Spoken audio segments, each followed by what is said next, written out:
Certaines personnes se sont posé la question de savoir entre Dieu, Jésus et le Saint-Esprit qui occupe le trône. Je vais plus ou moins tenter en essayant d'apporter une réponse favorable à cette question importante. Au commencement de la création, Dieu était un mystère. Dieu est lumière et il habite une lumière inaccessible que même les anges ne peuvent franchir pour aller lui dire bonjour parce que eux-mêmes, ils ne l'ont jamais vu. Au point où, même si un être humain le voit seulement de face, il mourra parce qu'il brille plus que le soleil et c'est sa lumière qui illumine tout le paradis.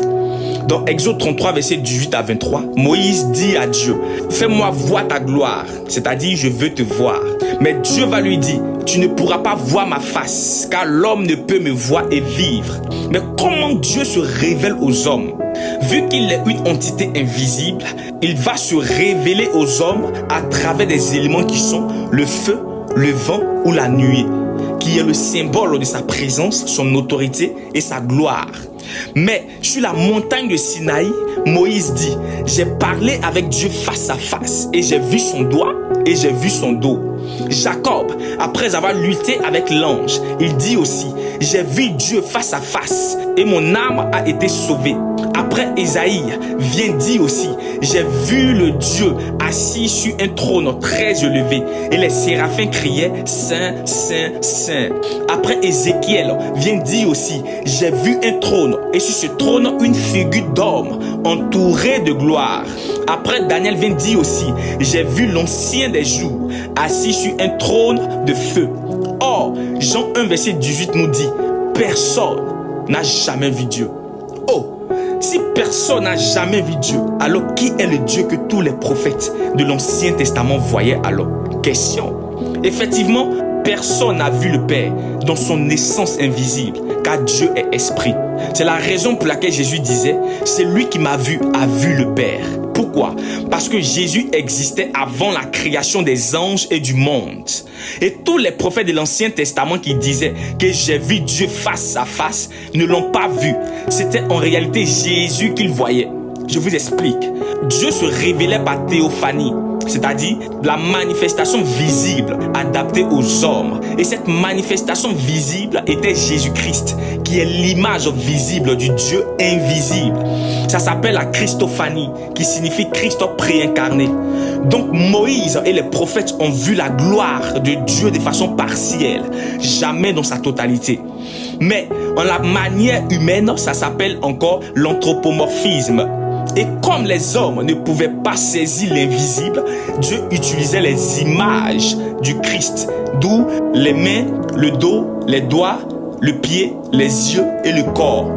En grosso modo, le Père, le Fils et le Saint-Esprit sont la même personne, d'où la Trinité qui entre en ligne de compte. On parle en termes de Trinité parce qu'ils se diffèrent dans leur rôle et dans leur fonction. C'est la raison pour laquelle vous entendez les gens dire que le Père n'est pas le Fils et le Fils n'est pas le Saint-Esprit. Pourquoi ça vous choque? Oui, ils ont raison sur un demi-point. Parce que dans leurs différents rôles ou fonctions, le Père signifie la manifestation spirituelle de la divinité, c'est-à-dire le Dieu créateur de toutes choses. Le Fils signifie la manifestation physique de la divinité, c'est-à-dire il est le Verbe ou la parole faite chair. Le Saint-Esprit signifie la source, la puissance, l'énergie, l'éclaireur ou le courant vivant qui transmet la gloire du trône jusqu'à dans nos cœurs. Mais l'erreur à ne jamais commettre, c'est de croire qu'ils sont séparés en trois dieux. Non, car il n'y a qu'un seul Dieu. Jésus disait que le Père est en moi et je suis dans le Père.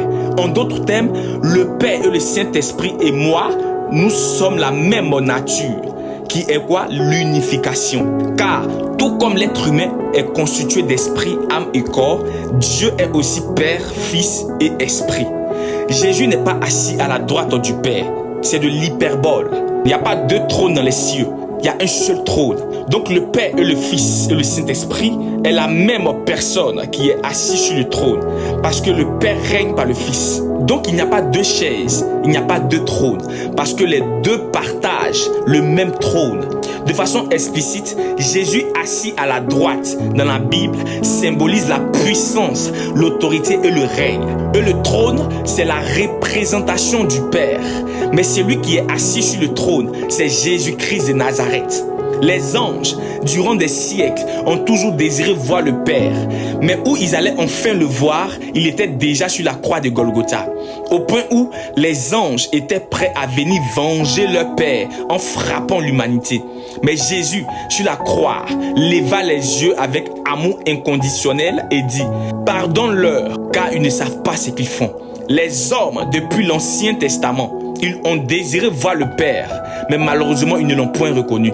Jésus dit aux pharisiens, aux scribes et aux souverains sacrificateurs, « Abraham, votre père, a tressailli de joie de ce qu'il verrait mon jour. Il a vu et il s'est réjoui. » En d'autres termes, votre père Abraham s'est réjoui quand il a découvert que j'étais le Père. Alors, qui est le Dieu qui est assis sur le trône? Jean nous dit dans Apocalypse 4, verset 2, « Aussitôt je fus ravi en esprit, et voici il y avait un trône dans le ciel, et sur ce trône quelqu'un était assis. » Qui est ce quelqu'un qui était assis sur le trône? Apocalypse 1, verset 12 à 18, Jean voit le Fils de l'homme dans sa gloire et dit, je me retournais pour connaître quelle était la voix qui me parlait. Et après m'être retourné, je vis 7 chandeliers d'or. Et au milieu des 7 chandeliers d'or, quelqu'un qui ressemblait à un fils d'homme, vêtu de longues robes et ayant une ceinture d'or sur la poitrine. Sa tête et ses cheveux étaient blancs comme de la laine blanche, comme de la neige. Ses yeux étaient comme une flamme de feu. Ses pieds étaient semblables à de l'airain ardent, comme s'il eût été embrasé dans la fournaise. Et sa voix était comme le bruit de grandes eaux. Il avait dans sa main droite 7 étoiles. De sa bouche sortait une épée aiguë à 2 tranchants. Et son visage était comme le soleil lorsqu'il brillait dans sa force. Quand je le vis, je tombais à ses pieds comme mort. Il posa sa main droite sur moi en disant, ne crains point, je suis le premier et le dernier et le vivant. J'étais mort et voici, je suis vivant au siècle des siècles. Je tiens les clés de la mort et du séjour des morts. Je vais dire à quelqu'un, aucune religion à part le christianisme a la révélation du véritable Dieu et de la vie qui nous attend après la mort.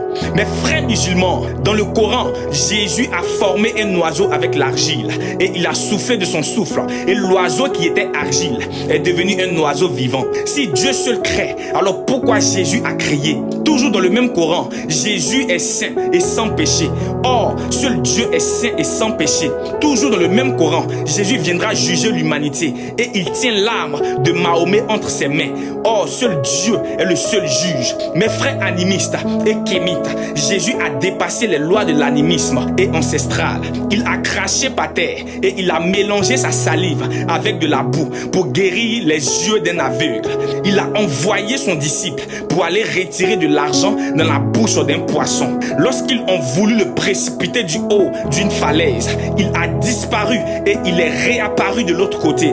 Les ancêtres sont morts, ils ne sont plus revenus à la vie. Mais lui, il est mort le premier jour, le deuxième jour et le troisième jour, il est ressuscité car la terre n'a pas pu le contenir. Mes frères bouddhistes et hindouistes, vous cherchez en Bouddha et en Krishna l'énergie, la sagesse et la perfection. Mais Jésus, à l'âge de 14 ans, les vieux étaient frappés par sa sagesse débordante qui surpassait celui des docteurs de la loi. Il est l'incarnation de la perfection, de la méditation et il détient la puissance, la sagesse et la maîtrise de soi. Mes frères scientifiques, théologiens et philosophes, Jésus a défié les lois de la science et la biologie. Il parlait des paraboles que nulle connaissance et intelligence ne pouvaient interpréter. Il a marché sur la mer sans bateau ni sous-marin. Il a changé de l'eau en vin et il a multiplié 5 pains et 2 poissons pour nourrir 5000 hommes. Jésus, ce n'est pas l'islam, ni le judaïsme, ni le christianisme ni l'hindouisme, ni le bouddhisme, ni l'animisme, ni polythéisme, ni tradition, ni religion. Jésus est une relation intime dans les cœurs. Il est un connecteur logique entre les hommes et le royaume de Dieu. Il est le symbole de l'amour, de la paix, la joie et la générosité. C'est lui le chemin, la vérité et la vie. Car la seule personne que vous verrez au jour du jugement dernier, assis sur le trône et qui vous jugera, c'est lui que vous avez méprisé et c'est lui que vous avez refusé de suivre. Mais pour l'heure, il vous ouvre encore ses bras, car il vous aime comme des frères. Il vous aime comme des sœurs. Même dans sa divinité, il vous considère comme ses amis. Et son nom, c'est Jésus-Christ de Nazareth, l'ancien des jours, le premier et le dernier, le commencement et la fin. Ne garde pas cette vidéo pour toi. Partage avec une âme et sois béni.